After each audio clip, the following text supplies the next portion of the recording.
Euro ফাইনালে স্পেনের কাছে হারের জের ইংল্যান্ড ফুটবলের দলের দায়িত্ব ছাড়লেন গ্যারেথ সাউথগেট। চলতি বছরের ডিসেম্বর পর্যন্ত চুক্তির মেয়াদ ছিল সাউথগেটের, কিন্তু তার আগেই কোচের পদ ছাড়লেন তিনি। ফুটবলার হিসেবে ইউরো কাপ জেতা হয়নি, কোচ হিসেবেও ট্র্যাজিক নায়ক হয়ে থাকতে হলো গ্যারেথ সাউথগেটকে।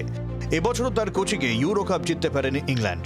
ব্যর্থতার দায় স্বীকার করে ইংল্যান্ড ফুটবল দলের কোচের পদ থেকে সরে দাঁড়ালেন গ্যারেথ সাউথগেট।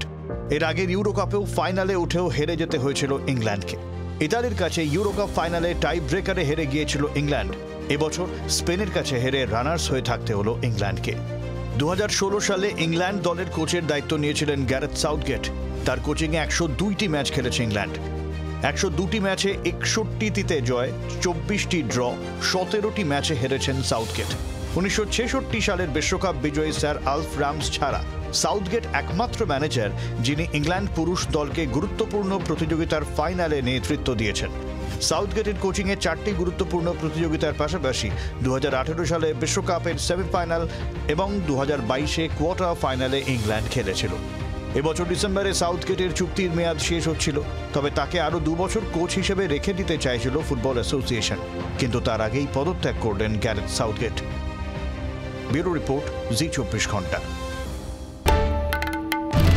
বাংলার আওয়াজ, বাঙালির আবেগ, জি 24 ঘন্টা।